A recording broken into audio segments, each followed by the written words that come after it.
नारायणगाव कोल्हेमळा येथे सुविधा सोसायटीमध्ये चोरी करून दागिने लंपास करणाऱ्या ऊसतोडी करणाऱ्या महिलेस नारायणगाव पोलिसांनी 24 तासाच्या आत बेड्या ठोकल्या आहेत व त्या महिलेकडून 4,30,000 रुपये किमतीचे दागिने जप्त करत 100% मुद्देमालाची रिकव्हरी केली आहे। दिनांक 28/1/2024 रोजी दुपारी 1:30च्या सुमारास बाबाजी लक्ष्मण दिघे राहणार सुविधा रेसिडेन्सी नारायणगाव हे कार्यक्रमानिमित्त बाहेर गेले असताना कोणीतरी अज्ञात चोरट्याने घराच्या दरवाजाचे कुलूप कशाने तरी तोडून घरामध्ये प्रवेश करून घरातील कपाटातील एकूण 4,30,000 रुपये किमतीचे सोन्याचे दागिने चोरी केल्याबद्दल नारायणगाव पोलीस स्टेशन येथे गुन्हा दाखल करण्यात आला होता।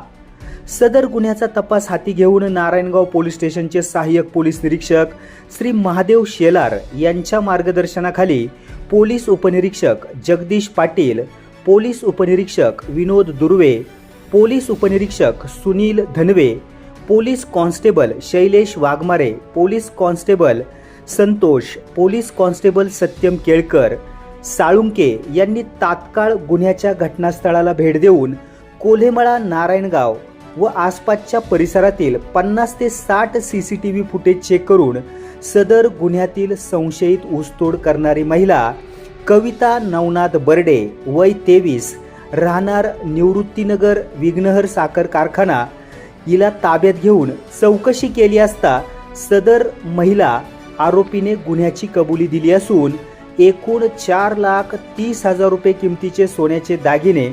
महिलेकडून हस्तगत करण्यात आले आहे। पुढील गुन्ह्याचा तपास पोलीस उपनिरीक्षक सुनील धनवे हे करत असून नारायणगाव ग्रामस्थांकडून पोलिसांच्या केलेल्या कामगिरीचे कौतुक केले जात आहे।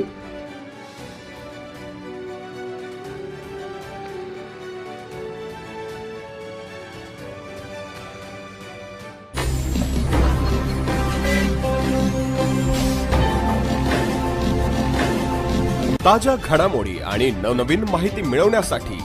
समाज दर्पण या YouTube चॅनलला सबस्क्राइब करा आणि बेल आयकॉनवर क्लिक करा।